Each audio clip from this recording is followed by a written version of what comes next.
Good morning and welcome to another session with OCD. This video is totally different to any video I've done before. It's got nothing to do with car detailing, cleaning, tools or anything like that at all. This is a bit of a story I want to tell you about how Nanny and Grandad can help plants and trees. So what I would really appreciate is if you could watch the video right the way through to the end. And I'll try and keep it short. So let me start off at the very beginning. About 3 or 4 years ago, I went and picked my grandson up from school, brought him home. Me and my wife played with him for a while, gave him some tea. After tea, we took him home. On the journey home, and I don't remember how this started, but on the journey home I started to make up a little story to keep him amused, and the story was about a fictitious couple of characters called Nanny and Grandad, and they are not based on me and my wife, although right to this day all my grandchildren think they are. But I made up this story about a fictitious couple of characters called Nanny and Grandad, and they went out on a day trip. They got into all sorts of trouble and problems, but they finally managed to get home in time for tea. So I made this story up on the journey back to his house, dropped him off, and when he went to bed that night he said to my daughter, he said to his mum, "Mum, can you tell me that story that Grandad told me earlier?" So of course she had no idea what I'd been telling him. So she phoned me up and I told her that I'd made a story up and that I would write it down so she could read it to him the next day or the day after. So that's what I did. I wrote a story down for her, gave it to her, and she read it to him at night when he went to bed. And my granddaughter, who's slightly younger, obviously what big brother gets she wants, so she had the story read to her and they really enjoyed it, and this went on for some time. Long story short, it then turned out that I then put the story into print. I self-published the story, and that if anybody has ever self-published anything, it's not a particularly cheap thing to do, but my grandchildren really liked the story, so I thought a bit of legacy, I'll self-publish it, which is what I did. And I've got the book here. This is the book that I self-published. Okay, and it's called The Adventures of Nanny and Grandad. Nanny and Grandad Go into Space. And as you can see,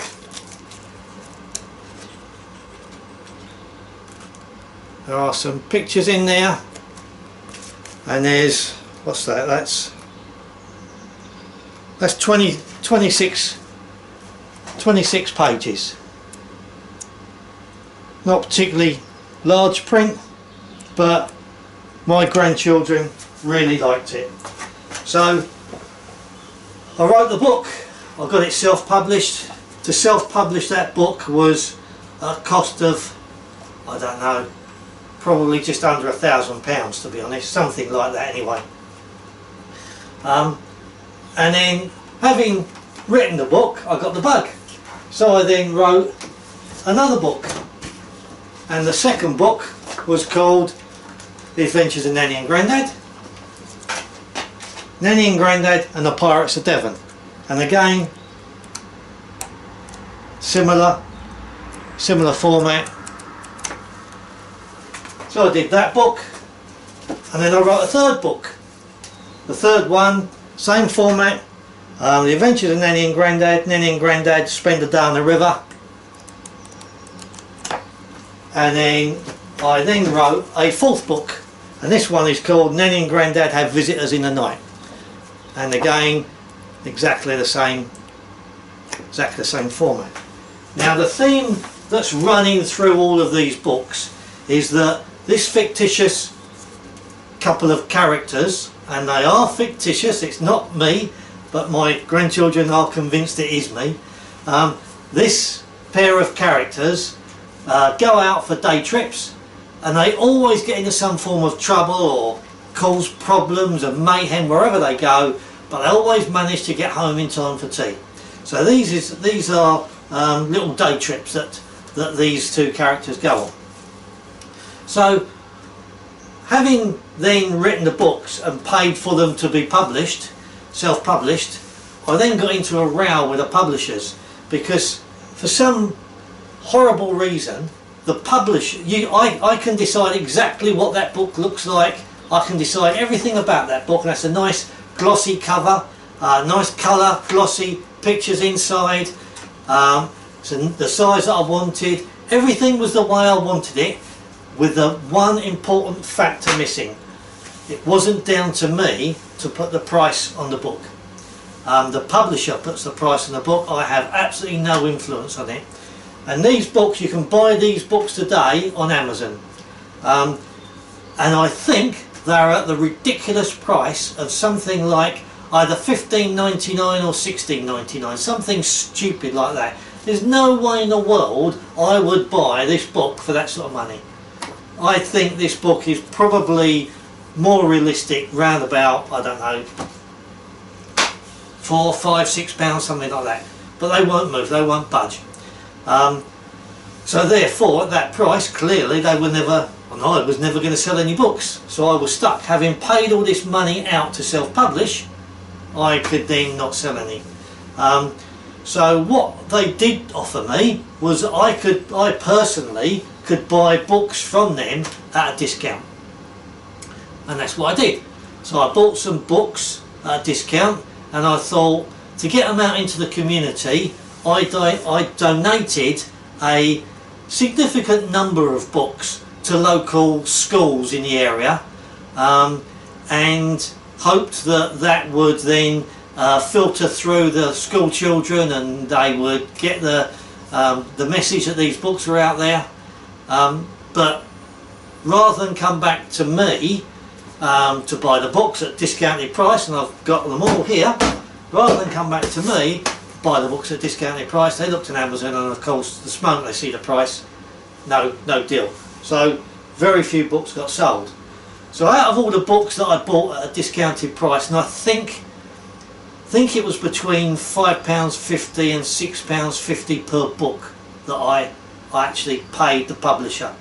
They shipped them to me from the States, and having failed to move any books through my little free books for schools project, I put them to one side, and to be honest, I forgot about them. Now these books, I think they were published in 2016, so I put them to one side. In actual fact, I put them in a little storeroom I've got above my workshop. I put them up there and forgot all about them until one day this week I was having to clear out to try and make some more room, and I saw them, and I thought, right, I've got to do something with those books. So just hold that thought for a second. I've got all these books, I want to do something with them. And then last week, I think it was last week, and I think it was on Channel 5, there was a programme with the Woodland Trust about planting trees, and how planting more trees can help the environment, can help wildlife, can help all of us. And I think that's a really important thing. So having watched the programme, I then donated some money to plant some trees, as I think lots of people did, because I think their website crashed at one point. So anyway, let me get to the point. Let me bring those two things together. So I thought what I would do is I would use my YouTube channel to put these books up for sale. Now, my proposition to you guys out there is, for all 4 books, I'm looking to sell all 4 as a pack of 4 for £12. That £12 would include postage to anywhere in mainland UK. So it can be Inverness, can be Cardiff, can be Land's End, it can be Belfast. But this only applies to mainland UK. So I can, out of that £12, I will pay for postage and packaging to send these books to you. The remaining money out of the £12, so about £2, I think it's about £2.60 for postage and package. I've just been down the post office. I think each pack would cost £2.33 plus all the envelopes. It's about £2.50, something like that. Every other penny, other than postage and packing, every other penny that I get for these books will go to the Woodland Trust to plant trees. So I will get absolutely nothing. I'm donating all of these books to you guys if you want to buy them. I'm not going to get a penny. I'm going to charge you £12. There'll be postage and packing. The rest of the money will go to the Woodland Trust to buy some trees.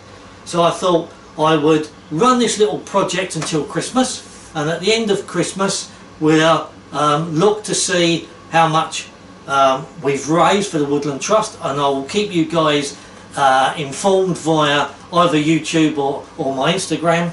I will keep you updated as we go along to let you know how it's going, if it's going. I don't even know whether it will go, and we'll see how much money we can raise, and at the end of it I will provide total clarity with every penny that's come in and every penny that's gone out, if that's what you want.